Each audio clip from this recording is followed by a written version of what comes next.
पीले पड़ जाते हैं, ऐसे लगता है हे भगवान क्या होगा। नहीं, घबराना नहीं चाहिए।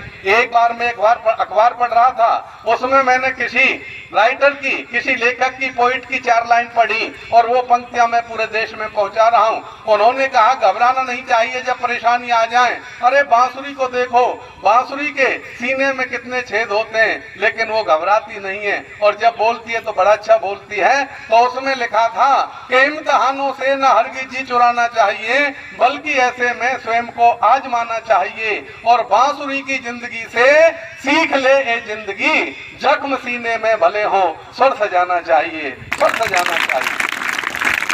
अरे क्या आप हंसते हंसते नहीं, घबराए नहीं, हतोत्साहित नहीं हो, उदास ना हो।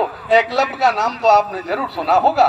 एकलव्य जब गुरु द्रोणाचार्य के पास जाते हैं और वो कहते हैं गुरुजी हमें धनुष विद्या सिखाओ, तो गुरु द्रोणाचार्य मना कर देते हैं कि बेटे मैंने तो अर्जुन को वरदान दे दिया, मैं तुझे धनुष विद्या नहीं सिखा सकता।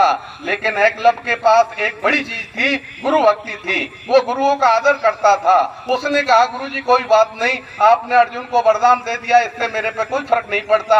मेरे अंदर गुरु भक्ति है, मैं एक मिट्टी की प्रतिमा बना लूंगा और जंगल में अभ्यास करना आरंभ कर दूंगा, तो एक दिन मैं अर्जुन को टक्कर दूंगा। और एकलव्य ने यही कहा। और गुरुजी ने जब दक्षिणा में दाएं हाथ का अंगूठा मांगा तो एकलव्य ने काट कर समर्पित कर दिया। तब मैं 4 पंक्ति, हमने एक किताब निकाली विद्यार्थियों के लिए, दूसरी उठो जागो और बढ़ चलो। 4 पंक्तियां इस किताब में से मैं आपको देना चाहता हूं, सुन लीजिएगा कि अंधेरे की कालमा जब जब मुश्किलें आपको घेर लें, आप सीना तान करके खड़े हो जाएं, आपका मुश्किलें कुछ भी नहीं बिगाड़ेंगी।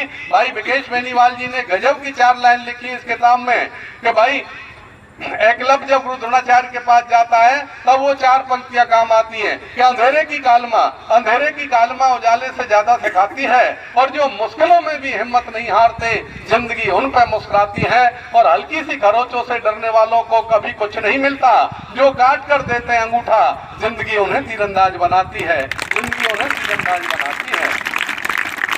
मैं अब आपको एक छोटी सी विधि बताऊंगा।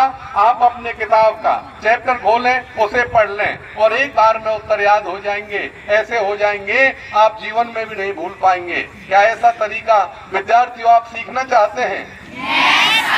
आपको नहीं लग रहा होगा कि ऐसा कैसे हो सकता है? आज होगा, अभी होगा। मैं प्रैक्टिकल में करके दिखाऊंगा। और क्यों करके दिखाऊंगा?